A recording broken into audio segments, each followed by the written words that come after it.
Super Mario 64 is quite easily the most famous video game of all time. This 29-year-old game has stood the test of time and has witnessed world-changing events. This innovative game remains prevalent from its passionate community, whether it be their mind-blowing speedruns, incredible mods, or a heavy dose of nostalgia. Super Mario 64 is a notable example of a video game that refused to die from its countless re-releases from Nintendo. Honestly, I won't be shocked if this game is immune to anything at this point. Like, if I threw a bomb at it, I bet you it will survive. But I digress. Hello everybody, this is Ita2755 hitting back at you with another video, and today I took it upon myself to rank all of Super Mario 64 boss fights, with an asterisk at the end. Reason being, it depends on what you qualify as a boss fight. For this criteria, if Mario has to attack and defeat an enemy in order to receive a power star from said enemy, it counts as a boss fight. So Koopa the Quig and Penguin Champ, yes, that's his official name, doesn't make it onto the list because you don't enter in a conflict. This brings the total amount of bosses in Super Mario 64 to 15. I will be ranking them from worst to best and be taking account on how creative, difficult, and fun it is to collect the power stars.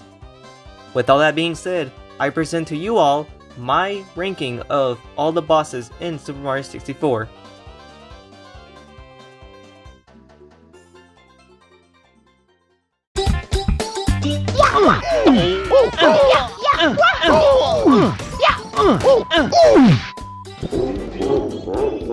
At number 15, and dead last, we have the Ice Bully. The reason why he's at the bottom of the list is because it's so easy to defeat him.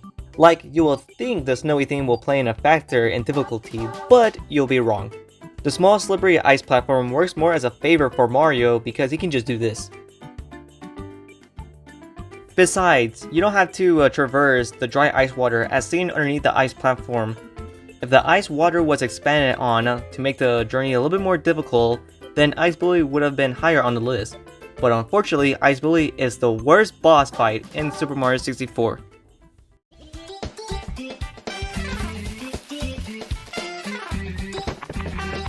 Number 14, Big Mr. I from Big Boo's Haunt.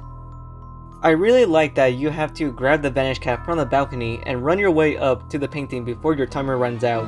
It's a fun challenge and test your skills in Super Mario 64.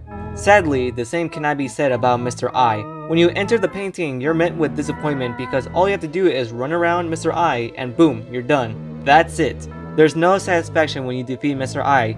It's like lighting up a firework and expecting a huge explosion, but instead you get small little sparks.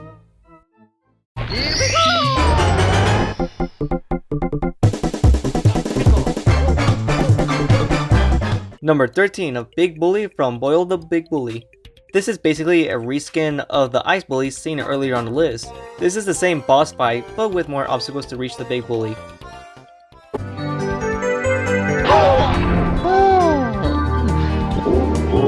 Number 12, Big Bully, again, but this time from Bully the Bullies.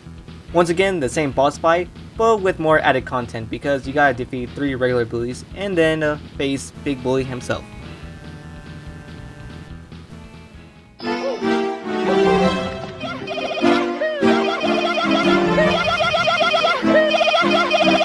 For number 11, we have Big Boo. Alright, so there are 3 Big Boo boss fights. The first one is on the first floor, the second is in the basement, and the third is on the rooftop. So which one is the worst one out of the bunch? Well, for number 11, it will be a Ride Big Boo merry-go-round. Honestly, I hate the laugh track that plays for the merry-go-round. This affected the ranking because it made me lose my insanity when I was listening to it over and over and over again. I felt like I was locked up in a mental asylum with a leather vest jacket strapped up to my body. To summon Big Boo, you first need to defeat the regular Boos in order to fight Big Boo himself. This does add a little bit more of a challenge, which is greatly appreciated, alongside with the moving platform.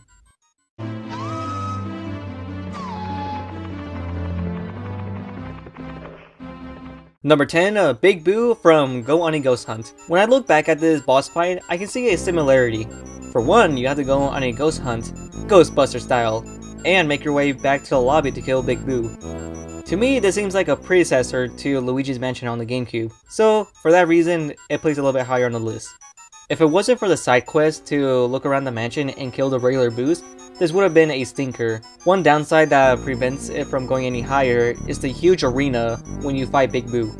But overall, this is a good boss fight that has a lot of replay value. Let's use the secret entrance. Number 9, Big Boo from Big Boo's Balcony. You have a smaller arena, which is not saying much. What makes this boss fight difficult is not the fight itself, but the star placement. You have to somehow make your way on top of the rooftop without falling off, which is easy said and done. You fall down pretty easily, and if you're not careful, you might actually die from the fall damage when trying to get this stupid star.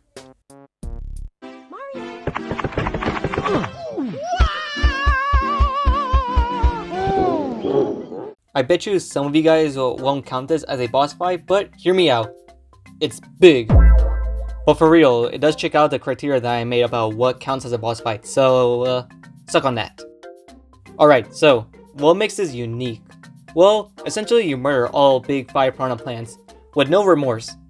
Exterminator style. Just remember, they do shoot out fireballs, and if you fall off the platform, you have to restart all over again to get back on top.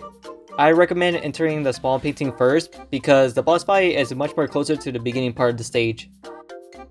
And I love the gimmick of the level where essentially you enter a warp pipe to make the whole stage bigger. And the piranha plants that you were seeing before that were previously small, but when you enter the warp pipe, they just magically grew so big. Yo! Ah! Number 7, the Wiggler. Okay, so I feel a little bit guilty here, and this goes out to all of you guys, but essentially you flood Wiggler's home and beat him up for a star. Like, that's kind of f***ed up, man. There are some puzzle solving skills to enter the boss fight, which is a nice inclusion because it adds more variety. Wiggler is easy to defeat, just jump on his head 3 times and you're done. He does run a little bit faster every time you hit him in the head, and he can also jump, which is something you need to look out for. And that's all I can really say about Wiggler other than he's okay.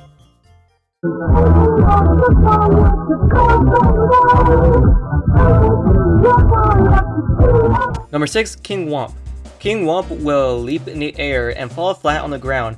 If you're in this direction, it can spell out bad news for you. To overcome this literal obstacle, you need to hit a ground pound on the King Whomp's back, if the bandage didn't make it obvious enough. On paper, this does sound like an interesting boss fight, but it's so easy to cheese this fight. Yeah, if Mario does like a perfect time of ground pound, he can glitch through King Whomp and hit him from the back. So, because of that, it placed at number 6.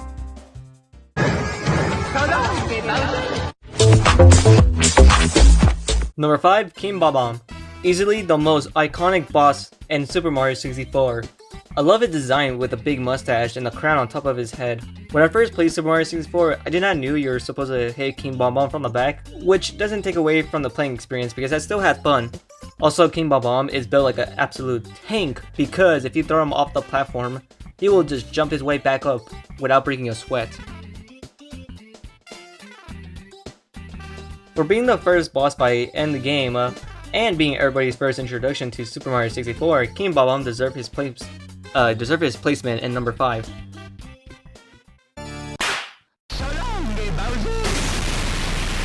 you so much for playing my game. Number 4, Bowser 1.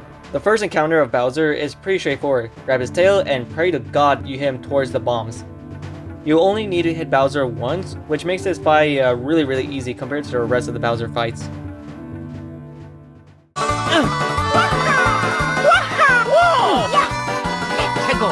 Bowser 2. This is just another reskin of Bowser 1. The only difference is the new moveset that Bowser has in his fight. For one, he can now tip the arena with his big hunky body. And that's all I really have to say. So, moving on.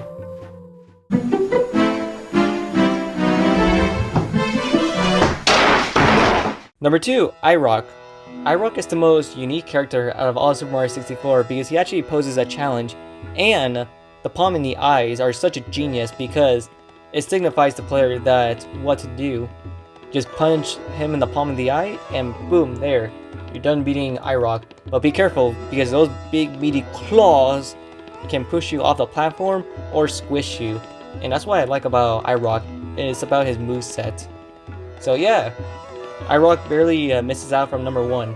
But who can be the number 1 boss in Super Mario 64? Well, that is... At number 1, it is Bowser 3, the final boss in the entire game. Bowser has finally reached his final form, and he can now send a Wave Shock, charge at Mario, breathe fire, and break parts of the arena. This is an all-round perfect boss fight that adds challenge and difficulty to the game, and has a satisfying reward when you beat Bowser. This is quite easily the best boss fight in Super Mario 64. Super Idol de Sharon, don't mind me, the tie by you, Simo, hey, you don't mind me, yeah.